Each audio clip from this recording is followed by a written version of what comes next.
Hey, everybody, welcome to another episode of Purple Insider. Matthew Coller here, and joining me on the show, that franchise guy, Marcus Whitman. Marcus, we used to do a lot of podcasting together. Then you moved, and now you're back. So I feel that it's important that we begin podcasting together again.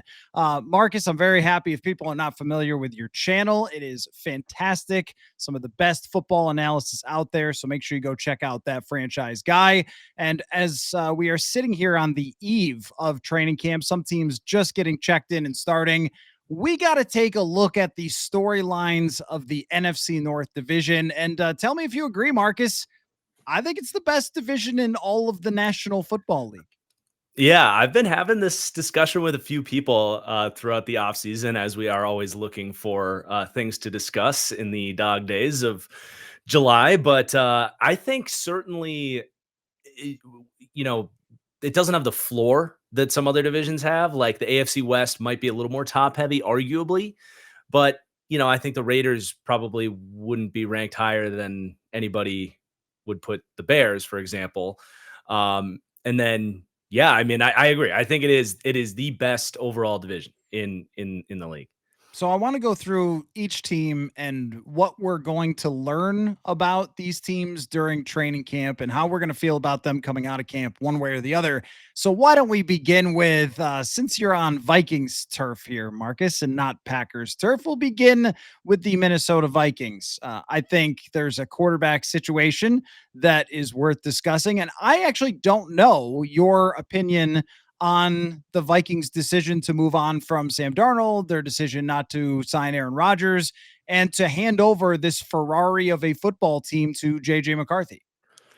Yeah, I mean, it's definitely, if it were me, it would have been much more of a tough decision, I think, than a lot of Vikings fans viewed it as, certainly, where it was like, yeah, obviously it's got to be JJ McCarthy.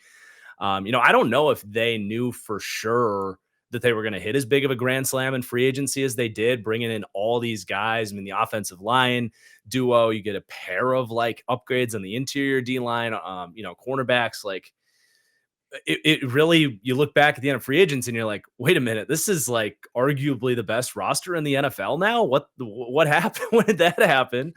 And it really started to be like, it's kind of a risk to hand this over to JJ McCarthy, who is, correct me if I'm wrong, 22 years old. Has he turned 23 yet? He's 22 years old.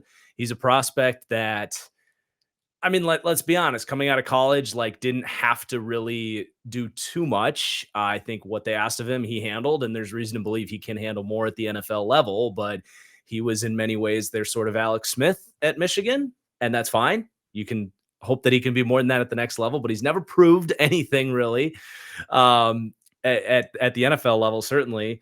And then, yeah, you have the opportunity to either, I guess at this point, Sam Darnold has probably shipped off after you've signed all these free agents. But yeah, I think the Aaron Rodgers conversation would have been fairly fascinating for sure. I think it just puts more risk on the whole JJ McCarthy pick, in my opinion, because yeah, he might just be okay. And you feel like he played well enough that you're heading into the 2026 season. Like, yeah, we've got the hope for a franchise quarterback here. But as we know, these windows can disappear in a hurry, and you might not have a better opportunity to go for it. So there is the risk that you look back on this like, yeah, maybe we should have just given JJ another year, brought in Aaron Rodgers, who I think his floor outside of injury, given that he is friends with Kevin O'Connell, very good friends, apparently. They text like on a weekly basis. I think the floor of an Aaron Rodgers coming in here is higher than a rookie JJ McCarthy. The ceiling is higher with JJ being younger and more athletic, but I think it was a very real conversation for me. I really understood it in either direction. It's just going to come down to, their hope, their internal hope of JJ McCarthy. So yeah, I did understand not going the Sam Darnold route after how things ended, though. I think it just, you feel like that quarterback that is always at risk of seeing ghosts in the biggest moments. You're kind of afraid that guy's going to come back. I understand not going that route. Where I would have really been interested to see what they would do is if Sam Darnold had said, "Yeah, I'll come back for $15 million a year or something or whatever." But if I was Sam Darnold, and I think that this is somewhat of what happened, I'm not coming back unless you pay No, me crazy money. And also, I don't really want to come back to a place where I know that if in the first quarter of week one I struggle or whatever, the home opener, week two, that I'm going to get booed off the field and the fans are going to be screaming for JJ McCarthy. So there's a lot of different dynamics at play here. With Aaron Rodgers, for me, I mean, you mentioned the higher floor, but the lower ceiling. And I totally agree with that. That, with Aaron Rodgers, can you really actually win a Super Bowl with this version of Aaron Rodgers? I kind of doubt it. I mean, he went to the New York Jets that had a really good team, and that team ends up torn to shreds by the time he's leaving. And I think the Vikings are a little stronger organizationally, and their owners are not quite as insane as the owners of the Jets. At the same time, even if we believe in all that stuff, the athleticism is pretty much gone that made Aaron Rodgers one of the all-time great quarterbacks was the playmaking ability. And if he's just going to throw from the pocket all the time and he doesn't like putting anybody in motion, he wants to run his plays and not his coach's plays. And even when he had his guy there, Nate Hackett, it didn't really work. It's kind of hard to convince me that that would have been something that could result in them going all the way to a Super Bowl. Whereas with McCarthy, the skepticism, I think, is very fair with the lack of actual football playing since, I mean, he hasn't even thrown a pass since December 2023, which is crazy to think about. that's wild. But at the same time, we look around the league, and there are a lot of young quarterbacks who are winning in the NFL if they have strong enough rosters. And, he's going into year two. It's not a rookie quarterback. It's somebody that got a ton of experience last year to understand what the National Football League is about and to learn Kevin O'Connell's offense. And this will be his second full training camp. So it's not a completely new experience. And when you look around him, what else could they have done to support this guy? I mean, they've done so much. And recent history in the NFC is a lot of quarterbacks being propped up by their rosters. It's Brock Purdy 2023. I mean, I like Purdy a lot more than some people do, but come on. Like, we know that roster and that play caller and all those things are pushing him forward. And the same thing with Jalen Hurts. I get so exhausted of the Jalen Hurts argument because I'm like, what do you want him Yes. to do? What more exactly? Oh, well, he's got a great roster and he won the Super Bowl with that roster. So you're going to log on and tell me he stinks? Like, what are we talking about here? But even with someone like Jalen Hurts, I think we all admit that if it was a mid roster, I don't think they would be winning the Super Bowl like maybe Josh Allen or Patrick Mahomes could do with a mid roster. And so I think of JJ McCarthy of like, how good does he have to be to actually take this team to the top of the NFC North? And I Hmm. don't think the answer is insane. I'll tell you exactly what I came up with. I came up with PFF's 11th best quarterback is where JJ McCarthy has to be in order for this team to be a very serious contender. So Sam Darnold. I mean, pretty much. Well, but think Yeah. about, like, as you know, so you used to work for PFF. Like, we know this, that there's several different ways you could get to 11th. You could get Yeah. to the 11th best quarterback by having a bunch of big time throws like Sam Darnold, or you can get to the 11th by operating effectively with your Yeah. offense. And Steady week to week. it's Yeah. funny when you said Alex Smith, because I thought, well, what does Alex Smith do with this team? I mean, with a team that was similarly this strong early in Alex Yeah. Smith's career, the guy went to an NFC championship game. So it's like, but there's That always to that. me though, that to Go me ahead. is the Aaron Rodgers argument though, is that can Aaron Rodgers come in and be the 16th best quarterback in the league? I think on film last year he gets too much hate for what Rodgers did. He can still make really high end throws. I think the biggest conversation that had to be had there was between O'Connell and Rodgers and be like, hey, if you come here, are you going to do the thing you did for LaFleur and let me call plays on first and second down? And if Rodgers is going to sign up for that, I think, you know, I think you could have gotten the 16th best quarterback in the league based on the film from Rodgers last year. And I do think the fact that he moved much better in the last 6-7 weeks once he got more comfortable with the ankles. So we don't need to hang on the Rodgers thing forever, but like the way I look at it is like, I think, pending, taking health out of the equation, I think the floor for Rodgers in Minnesota is like QB 18. I think the floor for McCarthy is like QB 28. Like, I really think his floor is pretty low. I like the ceiling too, but No, I think that that's true. where it's a little different for me is having seen him at practice. And Hmm. now practice isn't a perfect correlation to what it's like in the game. In the game, you actually get murdered by the other players as opposed to having the red jersey on. But what is so unique about McCarthy, other than the situation, I can't think of any other situation where a team won 14 games and then decided, you know what, let's just go to our other quarterback. Kansas City going to Mahomes from Alex Smith is maybe the closest comparison, but there's not too many times you actually see that. Is that his performances in practice look so much different than he looked in college.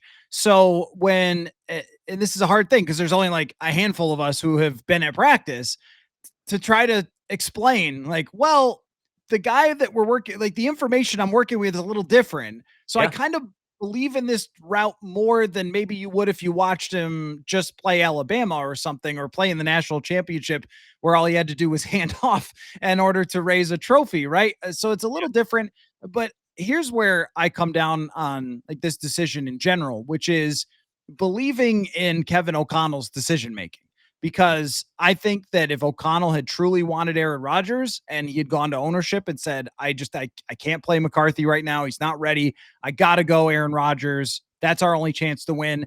I think they would have done it and they would have brought the circus to town. And then who knows what happens after that. But he saw him for a year behind the scenes, called him a franchise quarterback. He called him actually that franchise guy.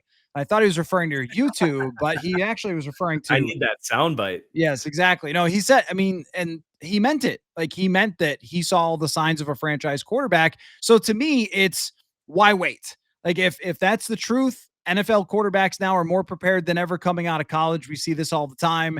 And with a year under his belt, like off you go. But I think that it does kind of come down to that question of how good you have to be.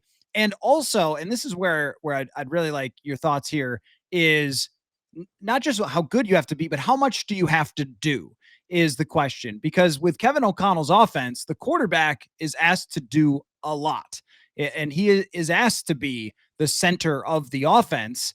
Is that, can you win without doing that? Can you win by paring it down a little bit? Or do you think you should just put pedal to the metal and be like, look, if the if some weeks go bad for us because you've got to learn, then some weeks go bad for us, but it will be better in the long run. Yeah, I think that's just the tough question that they're gonna have to sort through for sure. I think, bringing in a veteran center like Ryan Kelly, or at least making sure you have a veteran center, is something a lot of teams like to do for young quarterbacks. I think that can help. And I don't know if they've talked about like who's handling protections and stuff. That's often like where my mind goes in terms of like taking stuff off the plate of the quarterback. So we'll see where that goes. But the nice thing is too, like they have the ability to hopefully run the ball better than they have for a long, long time too. So just simplify the reads with play action if he's not quite ready. And I think, yeah, you could still potentially get a really efficient offense, even if you are asking him to run more of a dumbed down version of KOC's offense, if in a worst case scenario. Yeah, I think it's going to be a slow build, would be my Hmm. guess. But clearly, the number one storyline for the Vikings, it's one of the top storylines in the entire NFL throughout this training camp, is just how's JJ looking. That's going to be a section, I'm sure, of the podcast every single day Every when day. we Yeah. down. I can't wait for that. I am super pumped for that because so many years Marcus was kind of like training camp's beginning. Kirk's still the quarterback. Know what to Kirk's still expect. Kirk. You can only go Got a so new far. great clips cut today. Before oh, wow, before we I was also a Great Clips guy. But before we, move on from the Vikings in some of your thoughts, how about the rest of the roster? I mean, you mentioned that you think it's one of the best rosters in the entire NFL, but if we're doing camp questions that could impact the season, what is your biggest question about this Vikings team aside from the quarterback?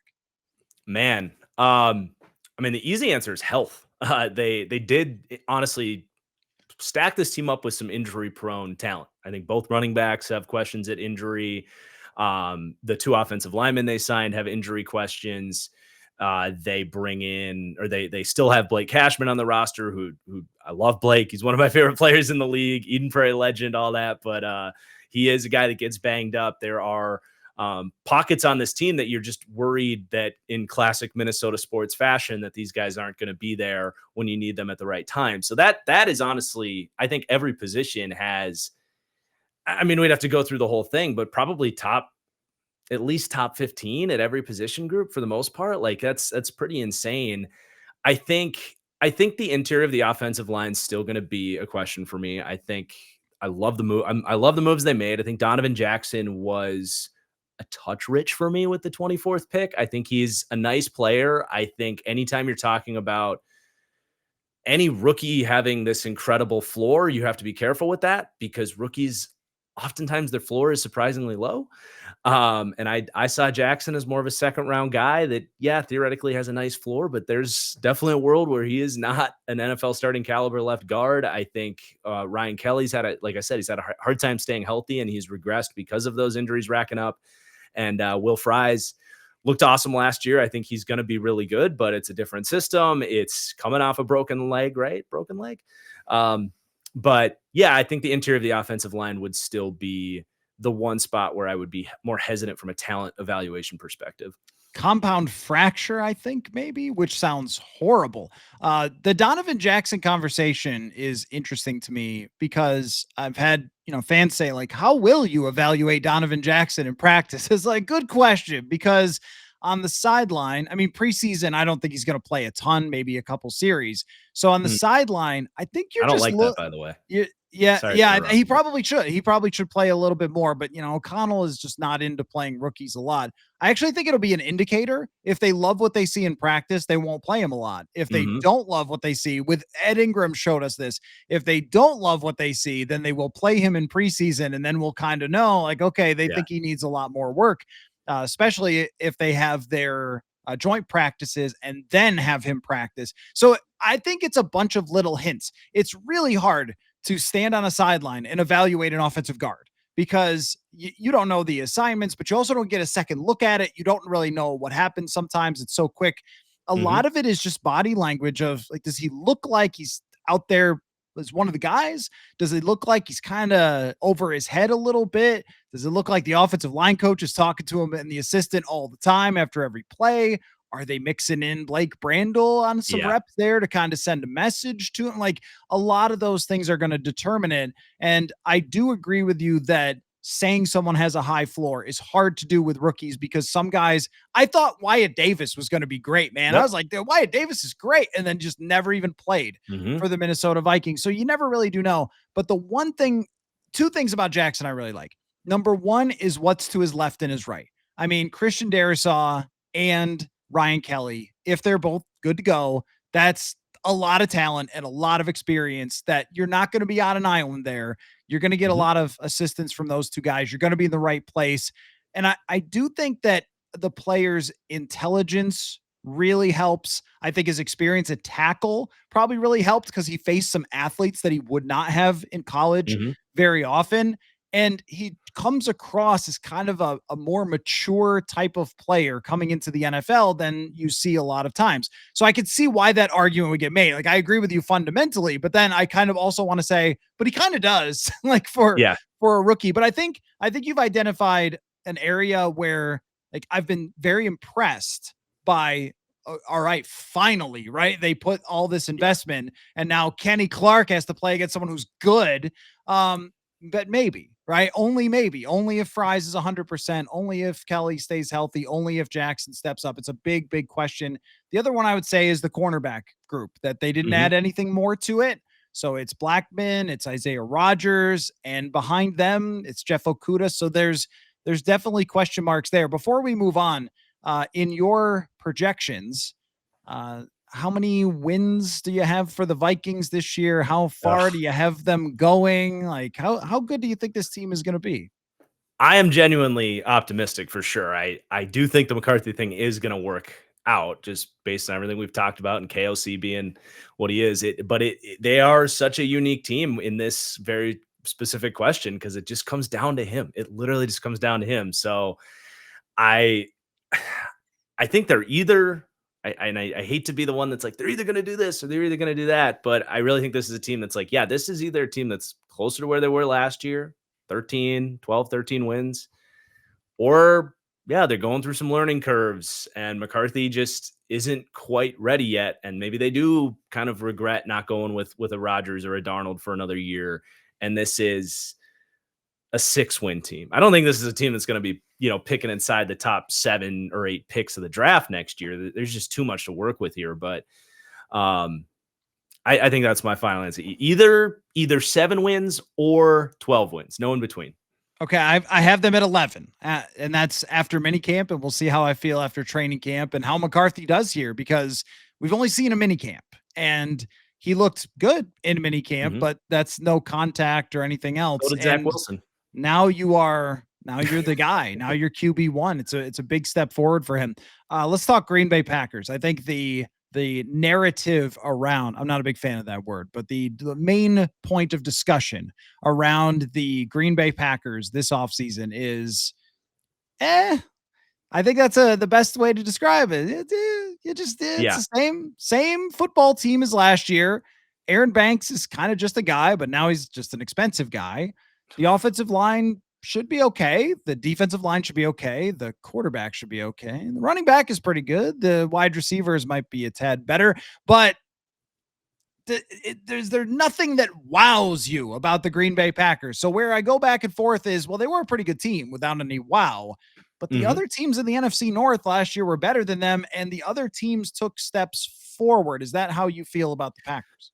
So I think with the Packers, it is definitely all about, okay, they were 11-0 against non-playoff teams and 0-6 against playoff teams. That kind of sums up everything you just said. But if you do look back at what happened last year, in many ways, this team should be a lot better, because without just getting into the roster changes, Jordan Love goes down week 1, misses 4 weeks.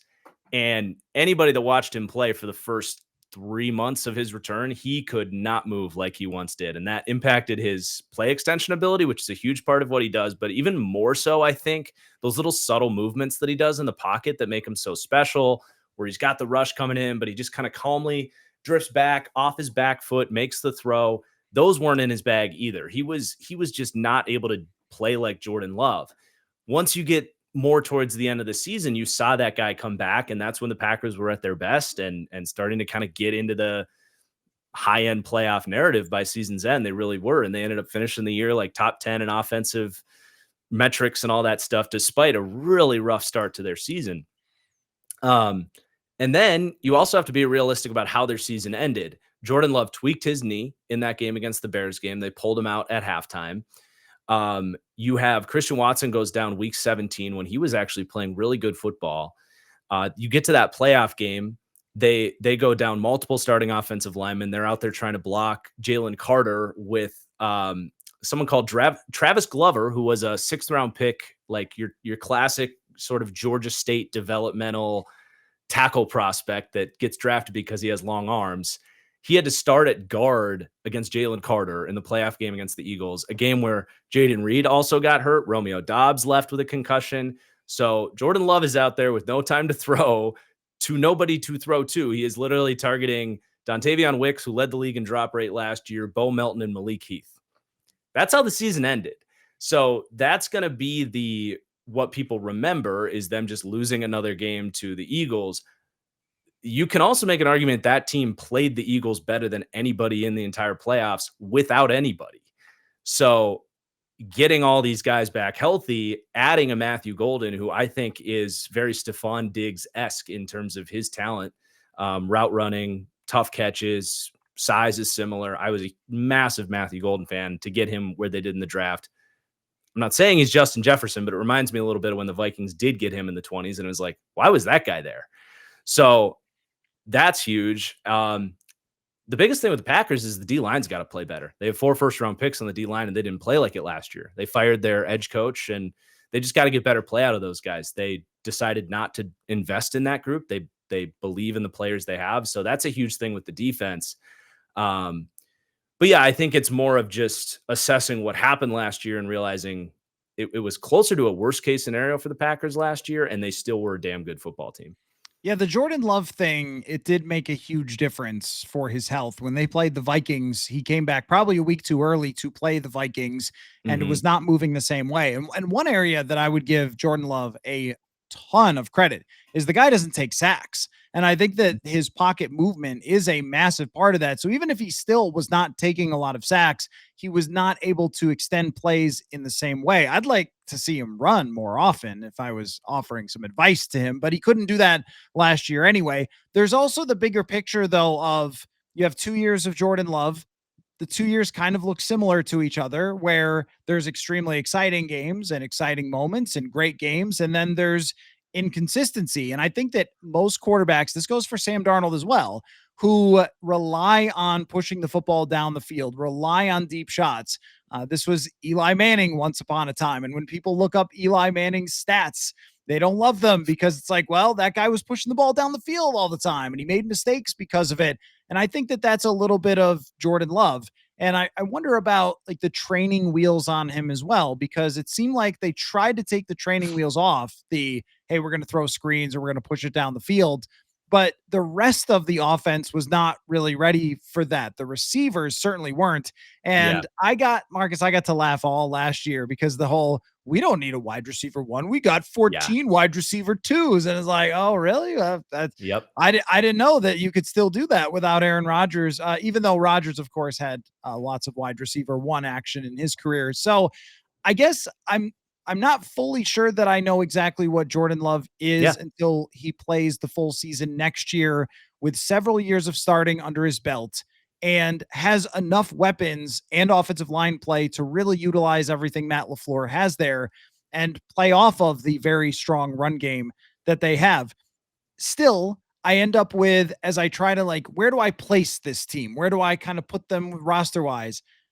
I don't know how I put them ahead of the Lions. I don't know how I put them ahead of the Vikings, which leaves you where? Like, are the Packers in danger of becoming like the Vikings under Zimmer, where it was kind of like this? It's always going to be a good team. You're never going to go into a year saying, oh, well, they're going to stink, but you're also not going to go into a year where they're Super Bowl favorites.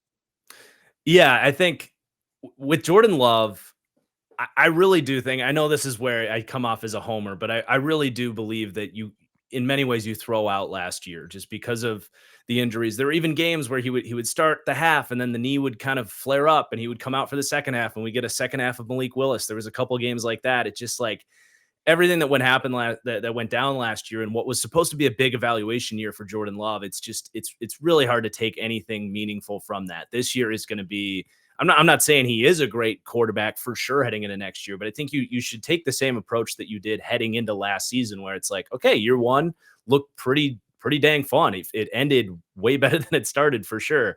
I think you take the approach like, let's see what happens this year. And I do think the Packers' best route to get out of that purgatory is, for Jordan Love to be more of a top 10 quarterback, which I still think is in there. I do. He's a little over aggressive at times. I don't know that he's ever going to be quite as consistent enough to be like a tier one elite guy, but can he be like a Herbert or a Stafford, for example? I think that's still in play for him. And if that's who he can be, that would, I think, be the best quarterback in this division. And historically, the best quarterback in the division wins it more often than not. So that's going to be our best hope. But I totally agree with you that this team runs the risk of, if Love is just going to be kind of a streaky guy and QB 16, what are they going to do to be a team like the Eagles that can win a Super Bowl with a quarterback that, in my opinion, is in that third tier of quarterbacks? I know people hate me for that, but that's how I view Jalen Hurts. They got to draft better, dude. They have not drafted well in the first round. This is not a team that attracts free agents. That is very clear. They can't be towards the bottom of the league in first round hit rate like that. So putting the pressure on Brian Gutekunst there, that is a huge part of this.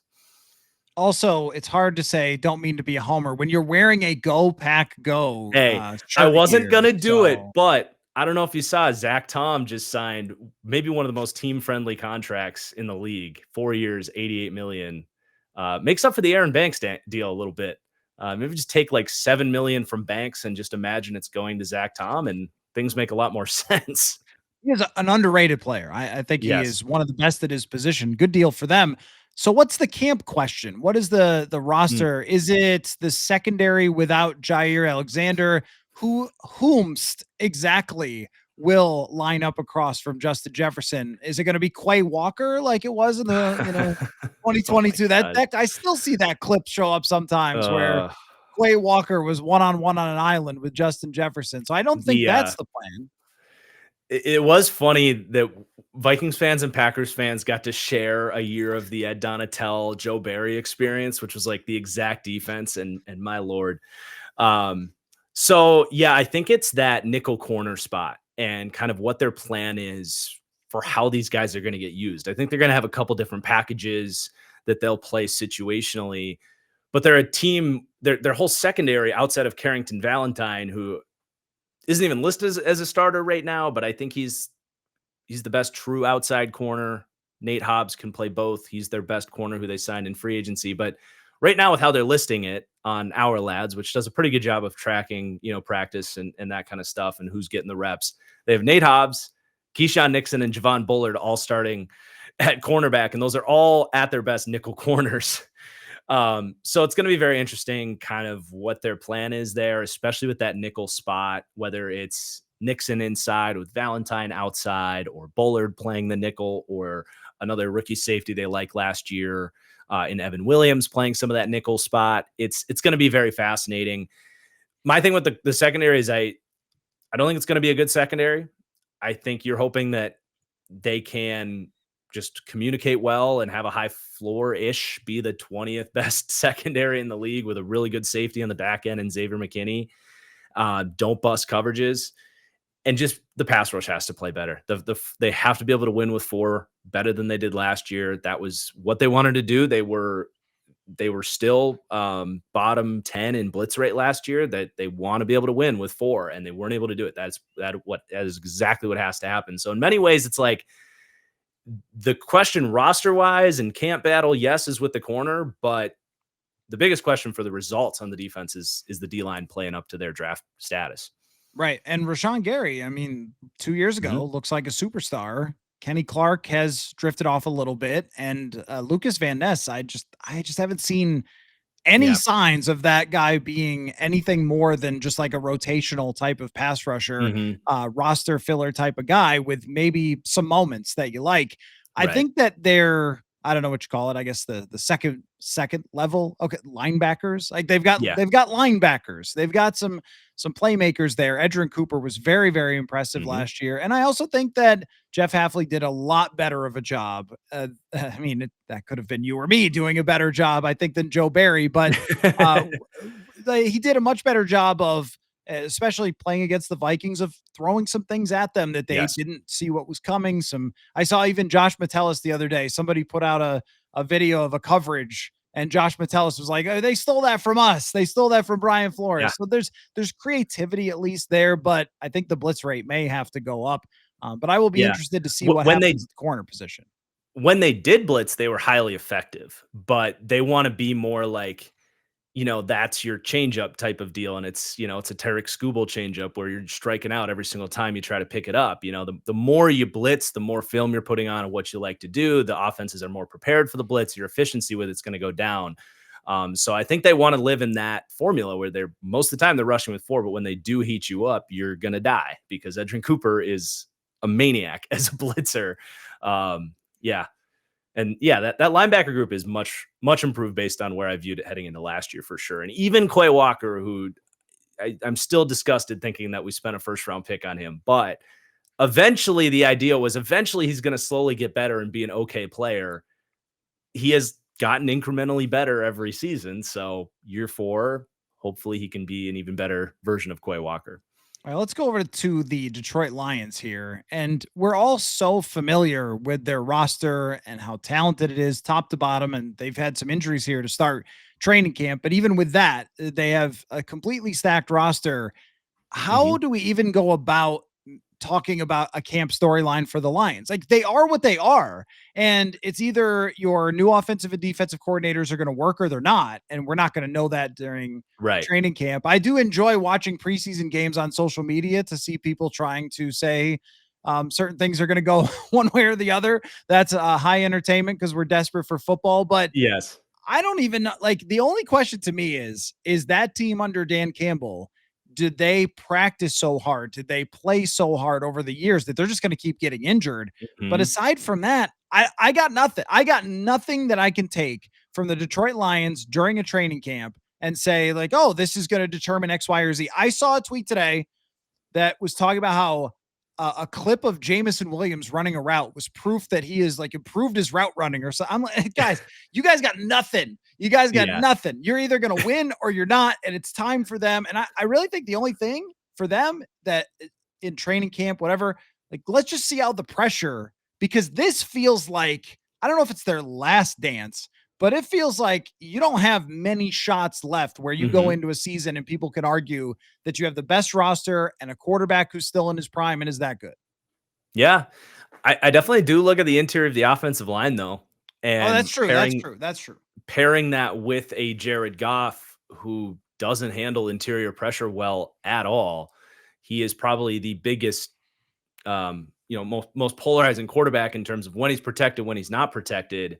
And we've seen some moments in Detroit where the pressure gets in and he has some ugly moments, but especially going back to the Rams, it was really ugly at times. They've got a lot of shakeup in that group. They're all pro center, Frank Ragnow, Chanhassen legend. He retires. And they also lost Kevin Zeitler in free agency, who just at 35 years old had another spectacular season at guard for them. So they're leaning on Christian Mahogany, a 6th-round pick last year, who's a talented player, fell in the draft because of injury concerns.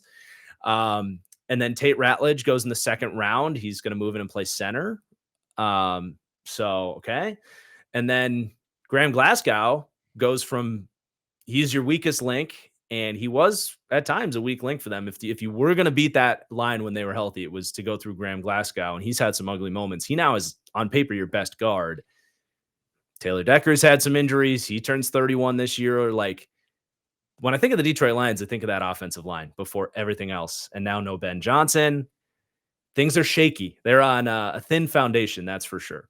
No, that's a great point. The offensive line. And when you go from having in this league the way it is right now, with so many blitzes and stunts and twists and deceptions and all sorts of things like that, that centers need to work their way through. I think that's one of the biggest reasons the Vikings paid for Ryan Kelly.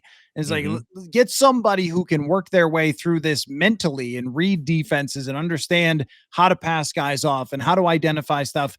And now you're saying to a rookie from a 2nd round, okay, how about you just do all that? Oh, by the way, you didn't even play center last year Right. for Georgia. And now you got to figure out the complexities of that.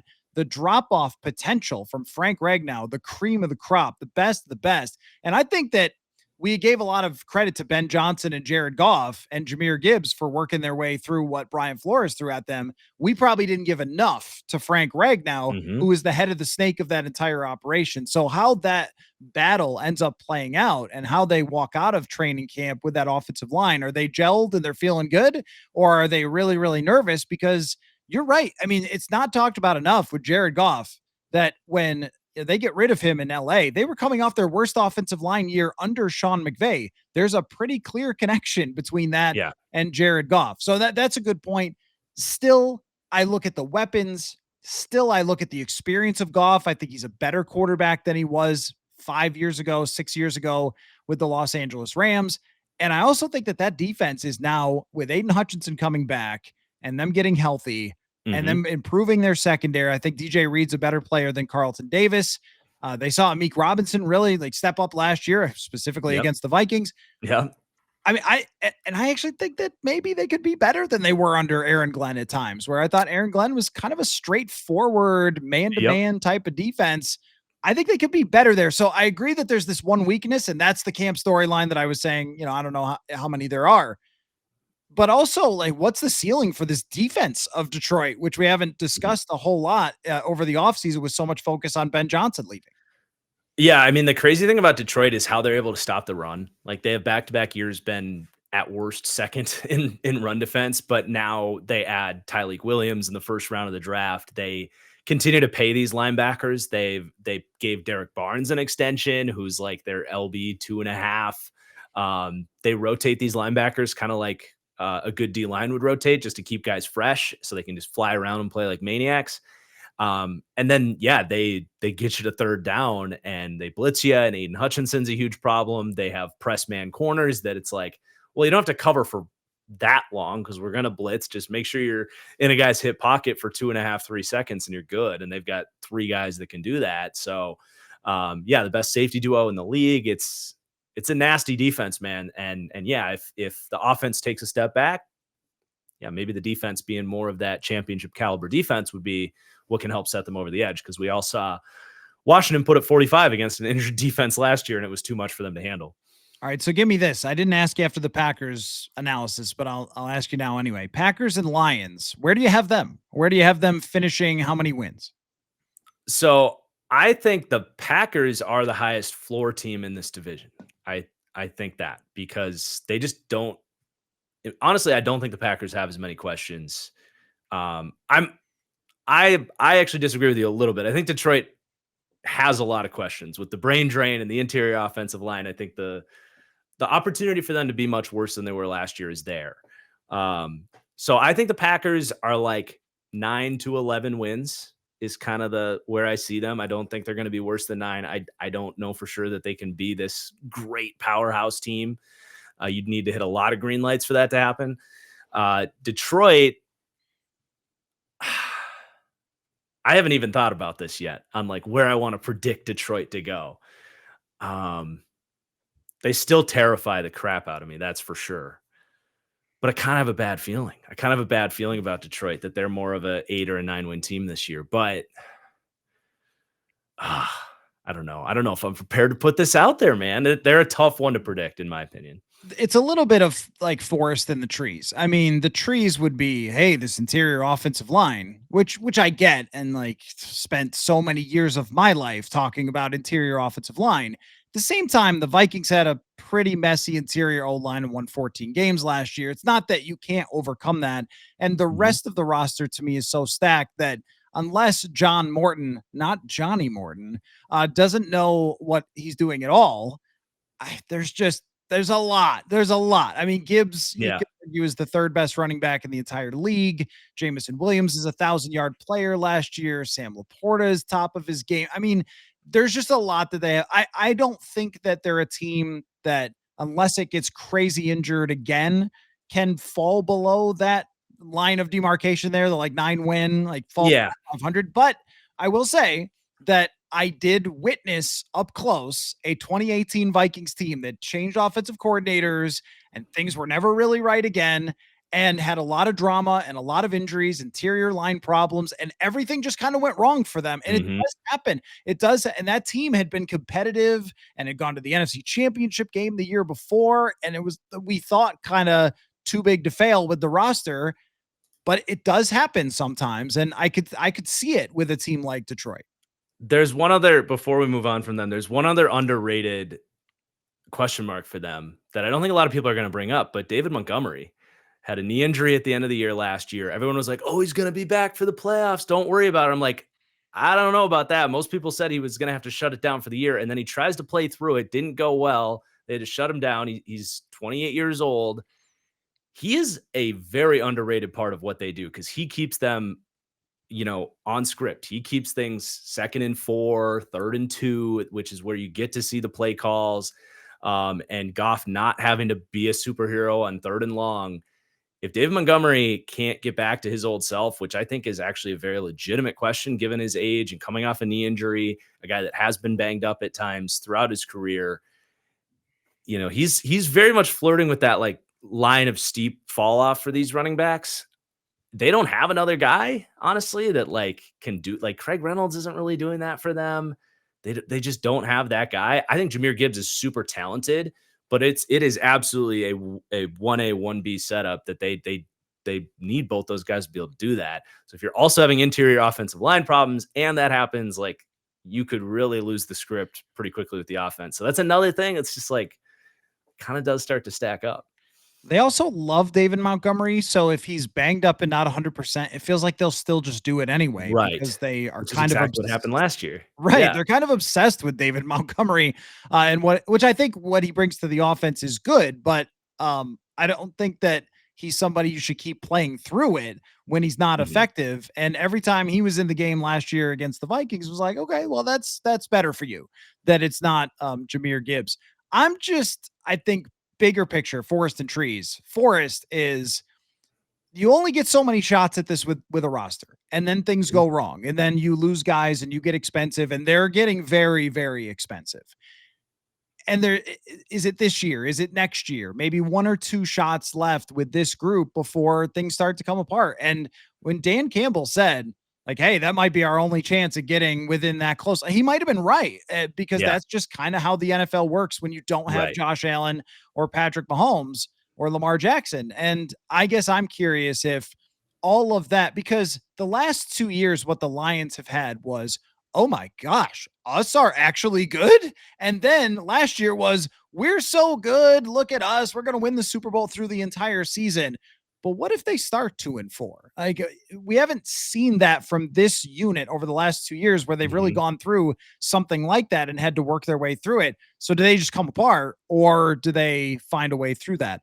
That's it. That's all the NFC teams that matter. So good day. No, I'm just kidding. The what we can do, we can join. Poor We call Bears fans, we man. we Poor can Bears fans. clasp hands and laugh at the Bears winning another offseason if you like. I was, I think, a Caleb Williams skeptic when he was coming out in the draft, which I'm not trying to be like that dude who's, I told Right. you about Caleb Williams. But my issue was that when I keep hearing the word generational, it almost Right. sounds like, oh, this guy's perfect and will just instantly be the best quarterback in the league. And you don't have to worry about it. And when analysts were picking the Bears over the Vikings last year in the standings, like, excuse me, like, this guy's never played before and was horrible under pressure at USC, and shockingly horrible under pressure again in the NFL. They've got the right guy as their coach, or at least the guy I would have picked for him. Yeah. They improved the offensive line significantly. That would have been a choice of mine as well. They drafted another receiver. They drafted another weapon at tight end, which I wasn't so impressed by. But another weapon for your quarterback is fine. It's a mediocre defense. Is it going to be another year where everyone's like, this is the year the Bears take the big step, and then they end up with like 8 wins? That's kind of how I'm feeling about them. Yeah.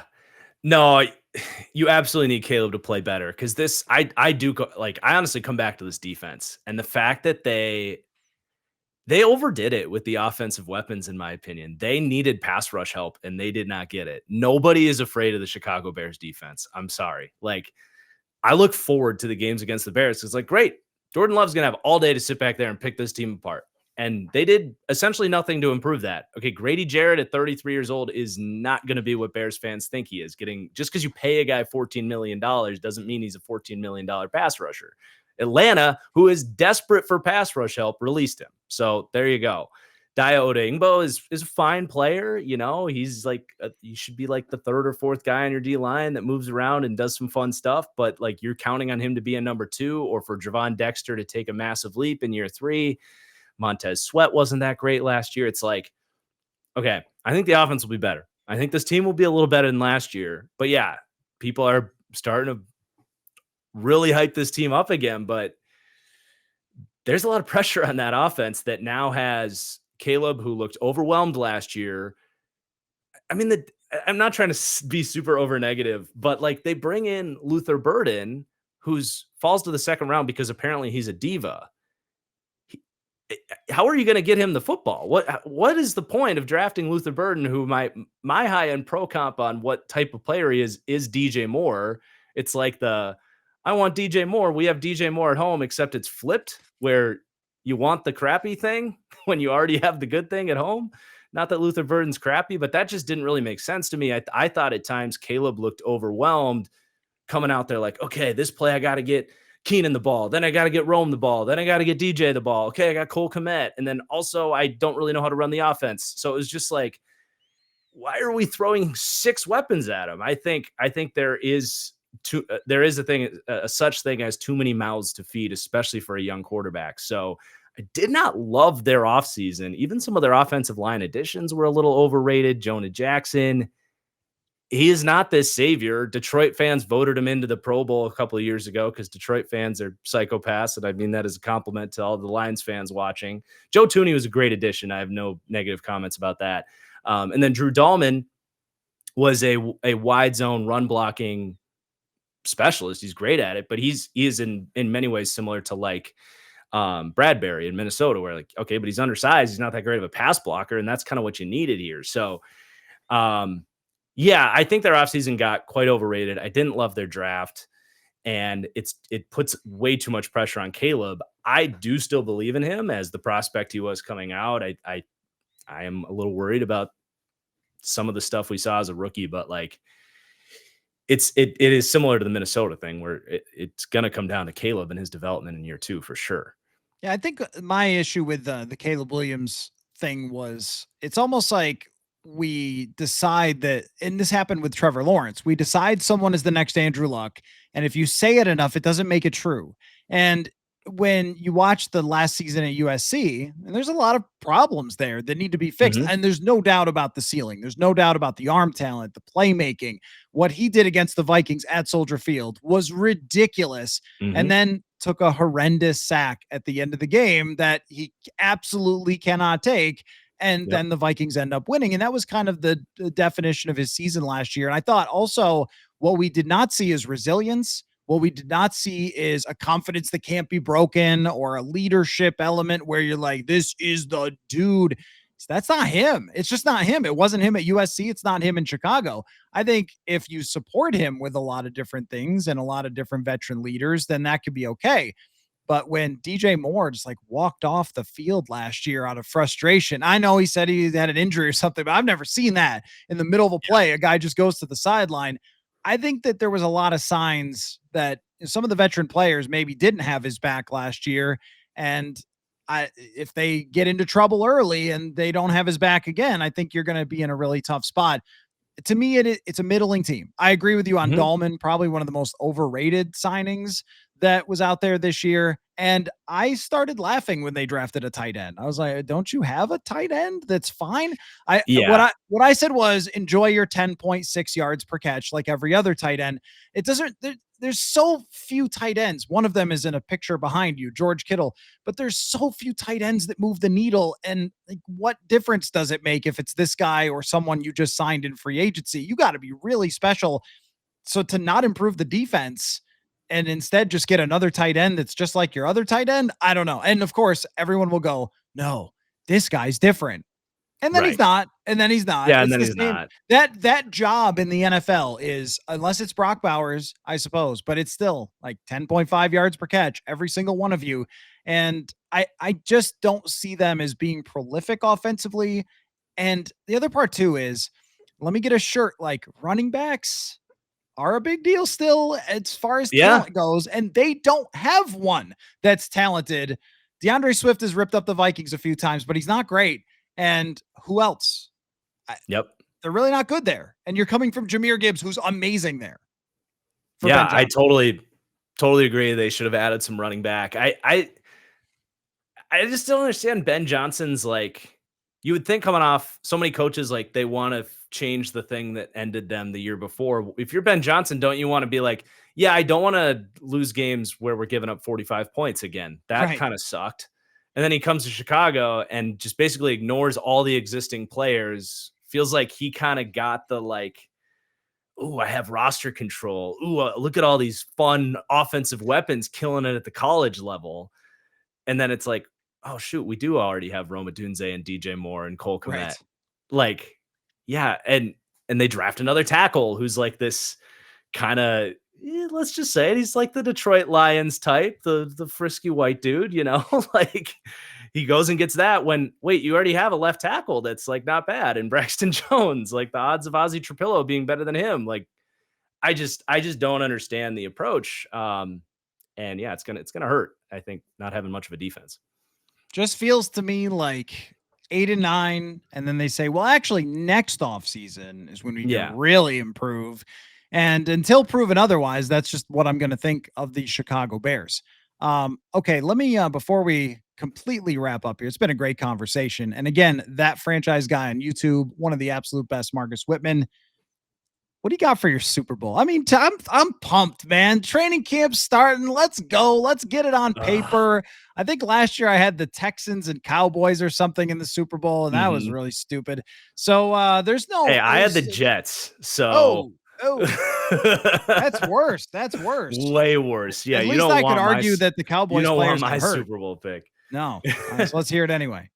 I've had a really bad record of my preseason Super Bowl pick is horrible, but I think been 3 for 3. No, I picked the Bills to win the Super Bowl last year. But my playoff predictions haven't been bad. But yeah, my preseason predictions for Super Bowl have been horrible. Anyway, I actually have a nice feeling about the Texans this year. Wow. Spicy. I know. That is spicy. Maybe They can't block us. maybe I'm getting sucked into some tape that I've watched on CJ Stroud this year, but I think he is maybe already like the most underrated player in the league. Like nobody's talking about how good he still played last year. I think Nico Collins is a tier 1 wide receiver, possibly like in the AJ Brown, CeeDee Lamb, Justin Jefferson tier. It's not as good as JJ, but and I think that defense, the way they came on in the last like 5-6 weeks of the season, it was finally like, that's a D'Amico Ryans defense that's going to murder you every week. And they gave the Chiefs hell. Like if not for some special teams mistakes, they would have beaten the Chiefs and might have been in the Super Bowl last year. So it's out there, but that's kind of where I'm leaning right now is Texans to be kind of the different Super Bowl pick. I don't think the Chiefs get back. I'll say that. I don't think it's the year the Chiefs get back, or I think it is the year the Chiefs miss, I should say. NFC is so tough. Eagles would be the chalk pick. It's going to be tough for them to stay as healthy as they did last year. I'll say that, but their roster is insane. I mean, gun to my head, I would have to still go Eagles. I'll be honest, but that's boring. So how about the Tampa Bay Buccaneers? Oh, okay. Really good like offseason. I think Baker played well last year. They got weapons all day. That would be my, if I'm allowed to pick someone other than the Eagles, I think that would probably be the team. I think my super chalk pick would be Bills and Eagles because I feel like eventually Josh Allen just plays one play better than Mahomes at a play, or just doesn't have to face him. Like even the odds of having to face the same guy are kind of ridiculous. That's just been a bad break for him. So I think it's going to happen for him. He's playing such great football now. AFC's hard to go like off a little bit. Like where do you even go? Because the best teams are just the best. They're so clearly the best. I don't know where else you're supposed to go than the Ravens. I guess if you wanted to be really cute, you could say, well, the Steelers and this, I don't buy it. I'm sorry. I just don't. So Bills and a little bit off NFC pick, I'd stay in the West and I would go Rams because I mean, is it just me or has no one mentioned that Devontae Adams plays for them now? So Devontae Adams, he still played well last year. He was not totally washed. Puka Nacua just does not get the respect. He is an absolute freak. And that defensive line and defensive lines win in the playoffs. We saw that last year. It's exactly what you're talking about with the Texans. So maybe I'll go Bills Rams for right now.